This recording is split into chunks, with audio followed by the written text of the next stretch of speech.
Welcome back to my Nolan series. I have brought on my good friend Matt Brando. You may remember him from my Alien 3 review we did together. I'm back! Nice to have you. Thank you very much for joining us. You got Insomnia right here, you got the book right here, you got your Hot Toys Kylo Ren, you got your books over here of your favorite books, some terrible looking figure. I think you and I both feel pretty similarly about Insomnia. Yeah, maybe. We both rewatched it, and I used to feel like it was really good, and I always liked Insomnia. But when I rewatched it recently, it just really hit me how great this movie actually is. Same. I sat down and I couldn't really find any flaws. No, I don't think I did either. I think I had one issue with the film. It was Hilary Swank. I felt like she was maybe a little bit annoying, but that was kind of her character, to be like nagging and persistent. And she's such a fantastic actor that she just fucking nailed it. And I was like, you know what? No. And then adding in like the really great plot elements of the whole backstory, that shit just really hit me. And then especially now, because I'm like kind of tired now, and I watched it before I came here, like 2 hours before I came here, and that moment at the end where she's like, "Oh, throw the 9mm bullet away," and he goes, "No, don't be like that," which we'll talk about. It's just like everything was just so. And I almost cried. I almost cried during that moment. And I agree with you. It's like, this movie's like pretty much a 10 out of 10. It's freaking amazing. The plot of Insomnia is we have a cop, played by Al Pacino, who's going to Alaska to investigate a murder of a young girl.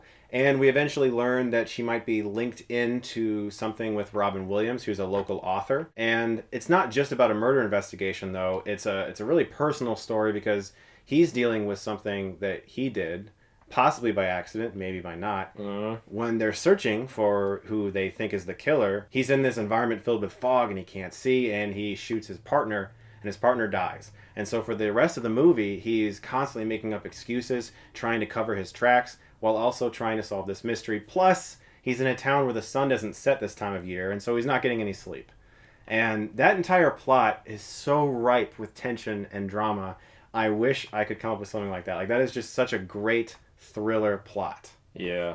It's really great how many layers it really is. That's probably why we probably thought maybe earlier, like, because I think I first saw this when I was a teenager. How about you? Yeah. Yeah, it was like maybe 17 or 16 or something. Yeah, right on there for me as well. So I think went like Memento and then like maybe this one. But there's so many like layers and like story elements that I agree with you. I was like, it's almost like a Donnie Darko thing for me. Like, I love Donnie Darko so much, and I think it's an inspiration. Yeah. It's just like this film. But it's so damn great. It's just like, damn, I'm so depressed I can't write something as good as this, you know? That's always the struggle whenever I see movies like this. I'm like, damn. Because it's really not an overly complex plot. There's just a few really great puzzle pieces that lead to something that's really dramatic. I have my own theory about why I think Insomnia is pretty underrated. I'm curious if you feel that there's a reason why people often say this is Nolan's worst movie. What? Yeah, it's commonly referred to as his worst movie. Not a bad movie, but just his worst film. A lot of people do refer to Insomnia as his lesser film. And in fact, on IMDb, I think it actually is his lowest rated film on IMDb. Huh. It has like a 7.2. I think his next lowest is maybe Following. I'm about to say, do they watch Following? Yeah, I don't know.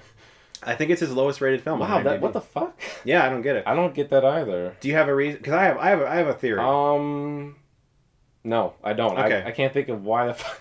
I can't either. I feel like a lot of people didn't see Insomnia at first. But they saw Batman Begins and Memento, and then maybe they went, "Oh my God, this Nolan guy! Let's watch his filmography." Yes. And they get to Insomnia, and yeah, it's not a Dark Knight, you know, it's not a Batman Begins, it's not a Memento. It doesn't have like a groundbreaking, different, original style to it. It's just a really great crime thriller, and I feel like a lot of people judge it too harshly based on his other films. Because for me, this movie is one of his best. Like, I love Memento. I think it's a really original movie and there's nothing like it. But, I mean, there are days where I'd rather watch Insomnia just because of how brilliant the storytelling is. And Al Pacino is so damn good in this movie. Oh, yeah, absolutely. He makes it look easy. Oh, yeah, he doesn't make any effort. Yeah, no. It's crazy. It's a great thing, because I was wondering if he did like a Dustin Hoffman Marathon Man thing, because once he starts getting into the Insomnia stuff, he's all like, just fantastic acting. He's all like, what? And then a really underrated thing about this film is the editing. Like, there's so many like little like quick cuts of shit when he's seeing things, or not just that, but some of the action. It's just like it's the most underrated like editing like ever. I don't know if it was nominated for anything but it was just like, wow, why aren't people talking about these things and Pacino and like you're saying earlier about all the story elements? It's just everything comes together with the acting and the writing. And we just talked about Dark Knight. I do want to say something. We'll talk about Robin Williams. I think his character of Finch and Pacino's character, was it Dormer? Mm-hmm. Their interplay and exchange, their physical fights and their mental jabs back and forth. It reminded me why he did like a Dark Knight type thing, because it reminded me a lot like the Dark Knight, the interrogation sequence of them going back and forth. That the boat. It also, you can see why he likes Michael Mann so much, because I felt like it was there's some elements from some Michael Mann films in there. I don't know why people shit on this movie so much. Either. Then that makes no sense. To me. I don't think people shit on. Well, it. They think critics loved it. It's got a very high percentage on Rotten Tomatoes, but it is kind of commonly referred to as his worst movie. Which again, I've never heard of that. Most people like it. Yeah, it's kind of like, picking your least favorite best friend. It's like, okay, well, I like all of you, but this one's my least favorite. You know what I mean? Yeah, that's weird. You mentioned the editing, and when I rewatched it, there's a sequence that it's almost like you wouldn't really plan it ahead of time. Because when I make short films or feature films, and we make films together in our free time, I usually plan out every shot really meticulously. I think you do the same thing. Yeah. When I was watching the fog sequence, where he is trying to get his footing when he's really deep in the fog, right before he shoots his partner, it's basically just a lot of shots of like his feet tripping, some quick close-ups of his face as he looks around, and then point of view shots of the fog. And it's edited together so well to give you this sense of like you can't comprehend what you're seeing. You feel like you're him.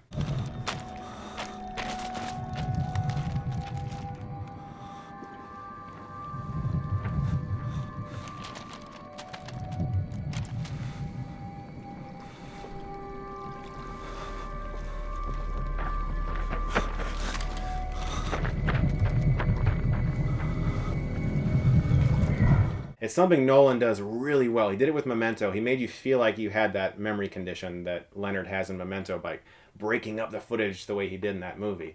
In Insomnia, you begin to feel like, my God, I need some sleep. Because as the film continues and he gets less and less sleep and he's trying to cover the blinds with pillows and he's getting flashback inserts of his past. Yes. And he's starting to see his dead partner everywhere. And he said he has that look where he's just like, oh, what? Yeah. What? Huh? It's so funny. It's great. And you mentioned comparisons with the way the Joker and Batman faced off in The Dark Knight. I thought the same thing during the interrogation sequence in Insomnia, where he gets in his face and he pushes that chair back and he's like, you had sex with her, didn't you? And he starts asking him all these really personal questions. And everyone's like, what the fuck is wrong with this guy? Why is he doing? You need to take a break. And he's like, yeah, I need to take a break. And he runs and tries to cover up the evidence or whatever. Yeah. You get these great inserts of somebody wiping something.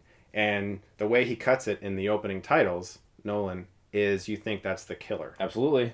And then you find out it's him. Yeah, it's crazy. And I love how he's just at his breaking point when he talks to Maura Tierney, I think is the actress's name.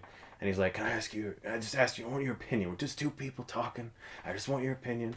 It's so great. That is actually one of my favorite moments in the film. It's where it takes it from, like what we said previously, from like a good, great to like, whoa, holy shit, masterpiece. Because it goes from like this movie we're watching to kind of like something more, like kind of like a real moment. Mm-hmm. And she says like the greatest shit ever. She's like, there's two kinds of people that live here in Alaska or whatever town this was.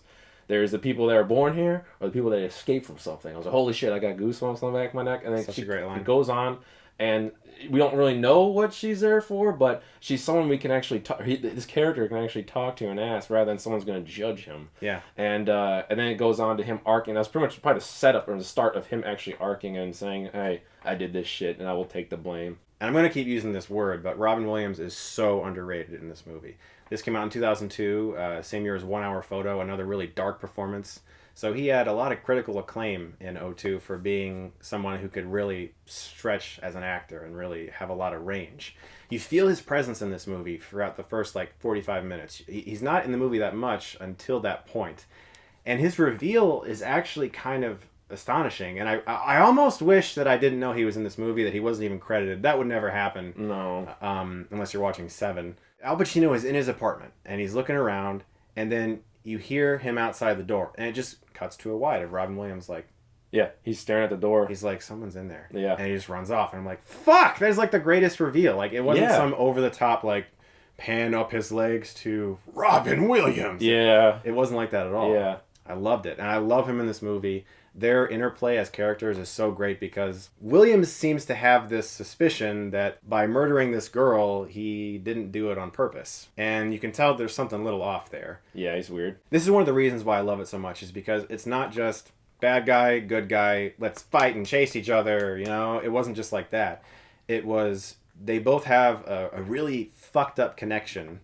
They both feel like they did something by accident. One of them is just a little more morally in the right than the other. Yeah. He's trying to cover it up, which is wrong, and it may have been an accident, but they both sort of have to help each other now. And I've never seen that in a movie either. We should mention this is a remake, which I have not seen the original. I guess you have, though. Yeah, I have. It's been like 6 or 8 years, but I remember watching it. I think I saw the Nolan one first, and I was like, "Oh, this is a remake. I have to see the original." I was like, "Nah, I like the Nolan one better." Okay. So I like the 2002 version. Did you mean to shoot Hap? I don't know anymore. I don't know. And something that's just really fucking excellent is that he's so like vulnerable and like exhausted, and Hilary Swank's character's like, you shot what the partner's name? I forget his name, and he's like, but you did it on accident. He's like, I don't know anymore. I was like, holy fuck, that's amazing. He's coming to fruition that he's a man. He needs to make maybe subconsciously he did on purpose, but he doesn't know, and he's becoming he's arcing, and then she goes back, and her character she's about to throw out that 9mm, but he stops her, and her like whole like existence in the film is actually pretty important to the whole movie.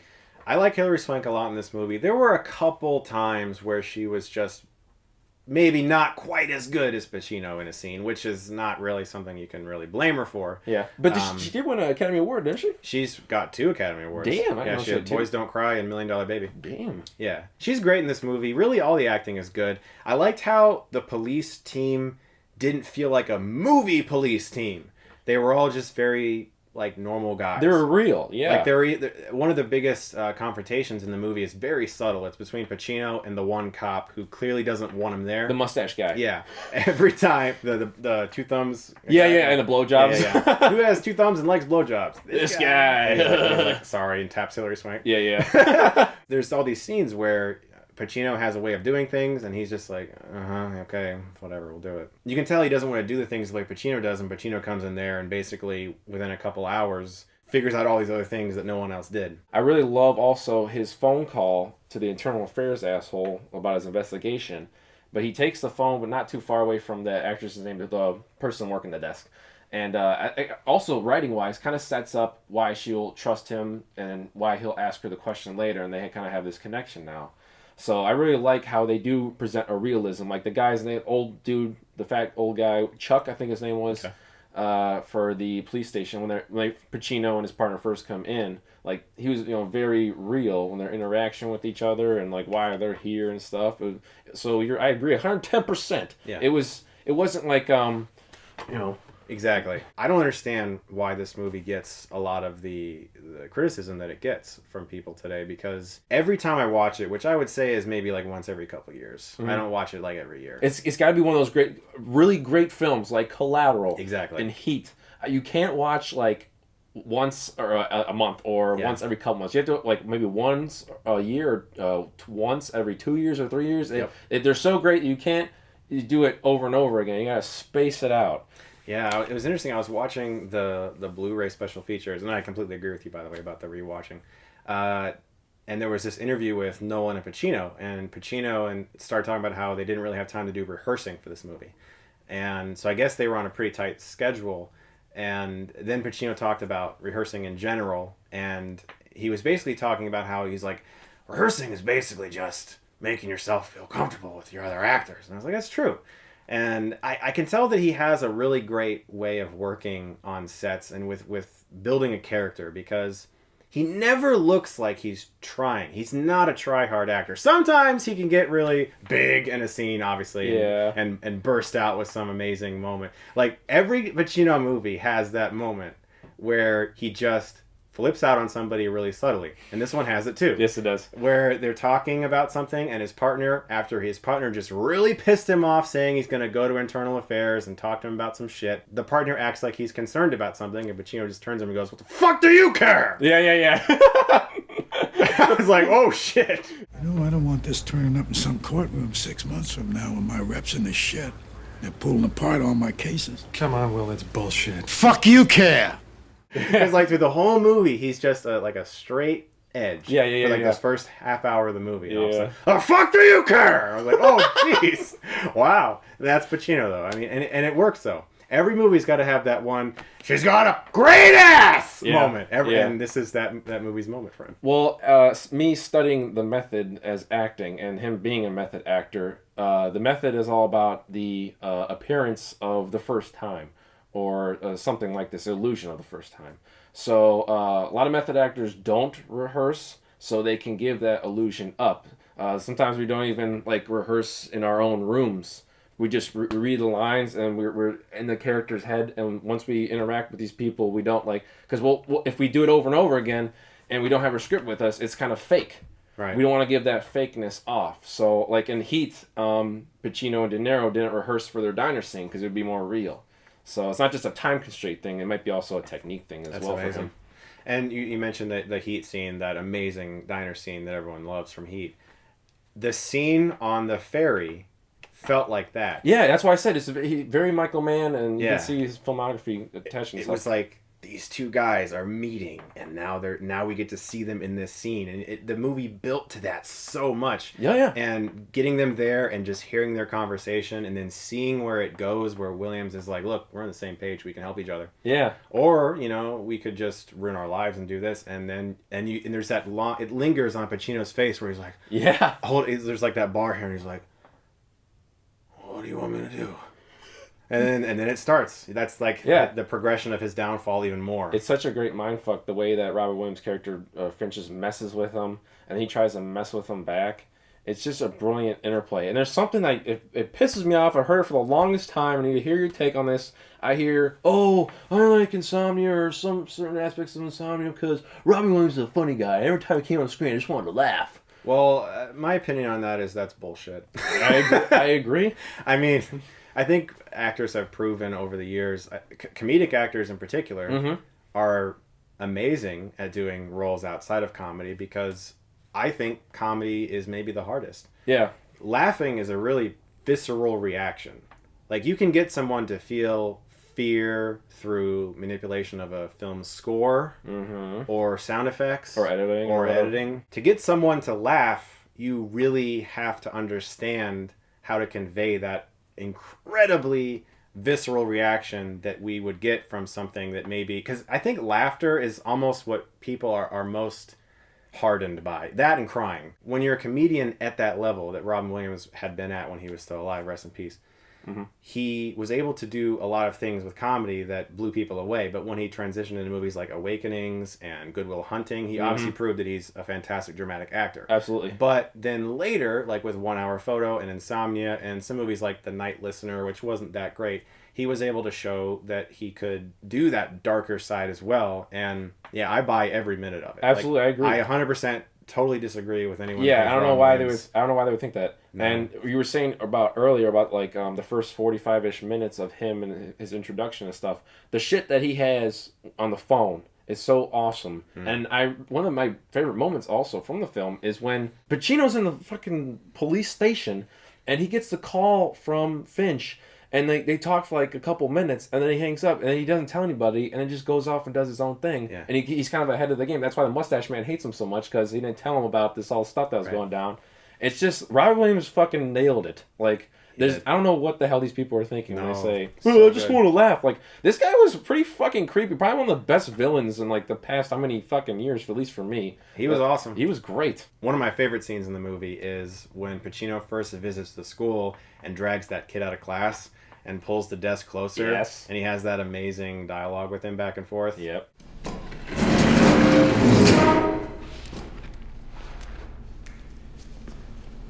This whole thing you're doing, this fuck the world act.